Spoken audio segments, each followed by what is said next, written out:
Everyone knows that I love the rice fields and other fields. And all of us absolutely love Assassin's Creed Shadows. It is the best game ever done. It is the most successful game ever done. Ubisoft in bankruptcy? Just don't worry about it, okay? It's fine. It's gonna sort itself out. Tencent and all of that good stuff, right? In any case, as we all know, Assassin's Creed Shadows is, as Chicks notes, by the estimates of some people, because clearly this absolute masterpiece is outselling Odyssey and the other Assassin's Creed game by multiple leagues. It's on its track to sell roughly 80 million, and no, this is not a joke. This is the rough estimate what these people actually believe, unironically. 80 million copies by the end of the year. Yes, the literal most popular game ever made, seemingly, and no one's talking about it. Yeah, that's probably just a coincidence. A coinkydink, as one might say. In any case, Assassin's Creed is a masterpiece. Everyone knows it. Who absolutely doesn't love Yasuke? You know what's my opinion on that? Can a robot write a symphony? Can a robot turn a canvas into a beautiful masterpiece?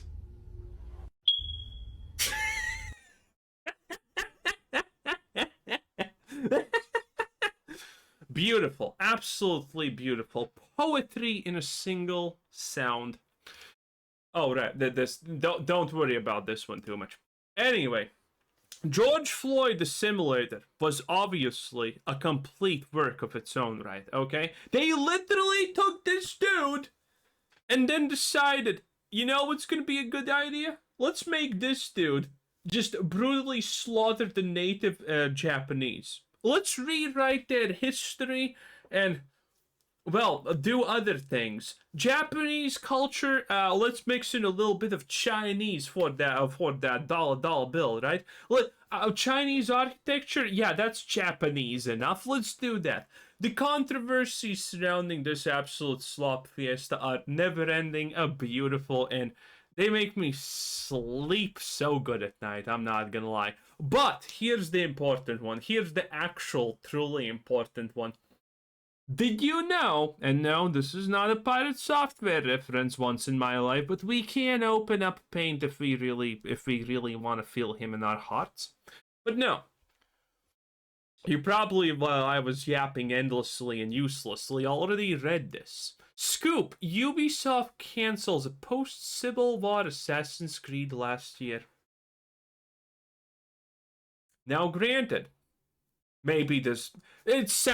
You know what this means. You know what this is going to be about. But wait. Because this is pretty much, by the way, confirmed at this point. Multiple sources indicate this, and I, personally, always trust game journalism when it's about stuff like this, because this is the rare...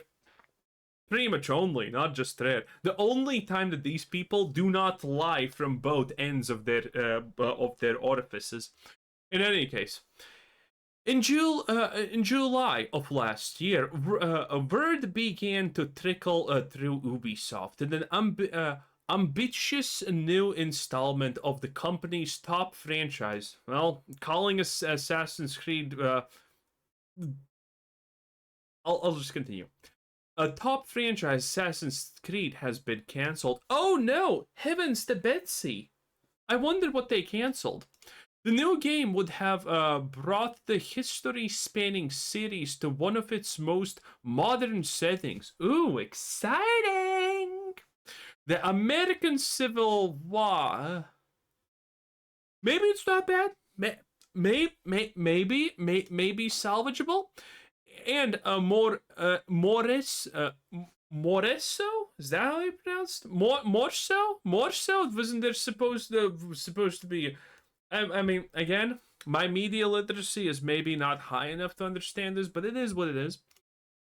The Reconstruction period that followed in the 1960s and 1970s. In the Reconstruction era Assassin's Creed, gamers would play as a black man. that alone is enough to make me laugh.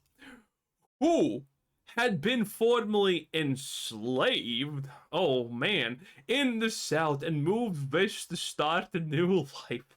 But of course, because, you know, subverting the history of Japan was not enough, okay? If we can't subvert the history, we're gonna just make a mockery of another history. Recruited by the series assassins, he would return to the South to fight for justice in conflict that would, among other things, see him confront the emergence of the Ku Klux Klan. And by the way, I pronounced that perfectly. I just want you to appreciate how perfectly I, for no reason whatsoever, could pronounce that. That's according to interviews with 5 current and former Ubisoft employees. I actually believe this. I do believe this. Is Ubisoft stupid enough to try George Floyd the Assassin's Creed game too? Yes, 100%. They are stupid enough. I mean, they're already bankrupt, so, I mean, what's the point of not being stupid at this point, right? And the fact that people are bitching about this and they're probably actually leaking us to some kind of game news to try and create outrage, so Ubisoft reconsiders redoing this game because, oh, clearly there's so many people interested in fentanyl in the game too. So it's gonna be great. Who spoke to Game Files on the condition of anonymity because they were not authorized to speak about the project? No shit, they weren't. No shit, they weren't. In any case, I, for one, am absolutely for Ubisoft just doing it again, okay? If it doesn't work, try harder. Or in this case, try Voker, I guess. I don't know exactly what we should describe this as. But I am all hands absolutely 100% down. I want to see this.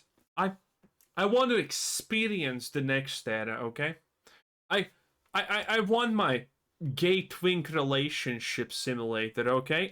I want my only romance choices in a game between being this or literally doing the blackening meme to Nobunaga's fucking ancestral line.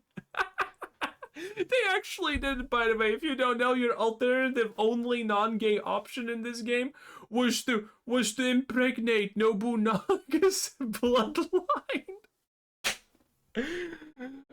Oh god. We must save Ubisoft, boys, because they make me laugh. Ubisoft does it like no one else, okay? When Blizzard does it, I'm just sad, but when Ubisoft does it, you know it's special, okay? You know it's special. You know it's gonna be amazing. And again, considering how well this performed, I mean, what's Ubisoft's reasoning for not keeping up with the black protagonists? I mean, it clearly is selling better than anything else that has literally sold in the history of, you know, the world. Call of Duty best-selling... No, slop, forget about it. It's Assassin's Creed Shadows, boys. 116 million budget only. No, seriously, by the way. That's literally Yves Guillemot's words. And by the way, if you're wondering, wait, he wouldn't lie about the budget of Assassin's Creed Shadows now, would he? Isn't that illegal? No. No. Turns out, if you're the CEO of a company and you lie about this stuff, it's not illegal in the slightest, some magical how. No, seriously, it's not. I actually don't understand how it isn't, because that seems like blatant market manipulation and lying to your investors, but I mean, sure, okay. 116 million to make Assassin's Creed Shadows. My estimate, and now the estimate of all the other analysts that are far below me in quality, is roughly 800 million. The Assassin's Creed Shadows was roughly 800 million to produce, make, and do all of the good stuff. So I don't know. You can pick obviously who you want to believe. Do you want to believe best video game in the history of ever with the lowest player traced amounts literally did not breach top 30 on Xbox Live somehow? Or do you want to believe me? I don't know. That's your choice. In any case, I personally obviously cannot wait, okay? Round 2, baby. My soul, my body is ready, and I want this. Ubisoft, you better not let me down. You better start this shit over, because otherwise I'm gonna be mad, okay? I want the sequel. Anyway, thanks for watching. Bye!